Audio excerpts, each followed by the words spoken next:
해경이 보트를 타고 태안으로 들어온 미립국자 추적에 나서고 있는 가운데 중국인 6명이 추가로 붙잡혔습니다. 보도국 취재기자 전화 연결합니다. 네, 한범호 기자, 현재 몇 명이 검거된 거죠? 네, 해경이 지난주 경북 문경과 경남 통영, 충북 음성에서 미립국 중국인 6명을 차례로 붙잡았습니다. 출입국관리법 위반 혐의를 받는 이들은 모두 코로나19 음성 판정을 받아 구속된 상태인데요.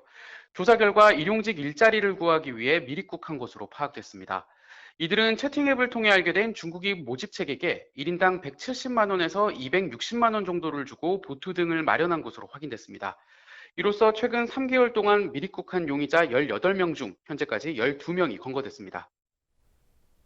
네, 태안에서 출처가 불분명한 보트가 잇따라 발견된 게 이번 수사의 시작인 건데, 그렇다면 지금까지 발견된 버려진 보트들이 미립국에 사용된 것으로 확인이 된 거죠?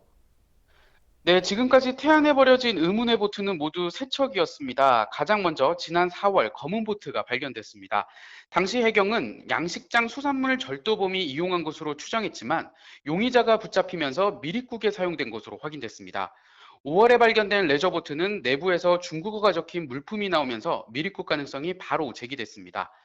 지난 4일 발견된 회색 고무보트도 4월 검은 보트와 모습이 유사해 미립국 용도로 추정이 됐는데 최근 이를 이용한 용의자 일부가 검거된 상황입니다. 네, 해경이 나머지 용의자 추적에 나서고 있는 상황인데, 아무래도 전국 각지로 흩어져서 검거에 어려움을 겪고 있다고요? 네, 이번에 용의자들이 추가로 검거된 지역만 봐도 경북과 경남, 충북으로 모두 상당히 거리가 떨어진 다른 지역입니다. 이전에 구속된 중국인 미립국자들 역시 전남 목포와 광주 등 각자 다른 곳에서 체포되거나 자수했는데요. 이처럼 미립국 용의자들은 현재 전국 각지로 뿔뿔이 흩어진 상태여서 수사당국이 소재 파악에 어려움을 겪고 있습니다. 또 이들 대부분이 과거 불법 체류 경험이 있어 국내 사정을 어느 정도 알고 있거나 조력자가 있을 가능성도 제기되면서 뻥 뚫린 해상 경계에 대한 비판과 수사 장기화에 대한 우려도 나오고 있습니다.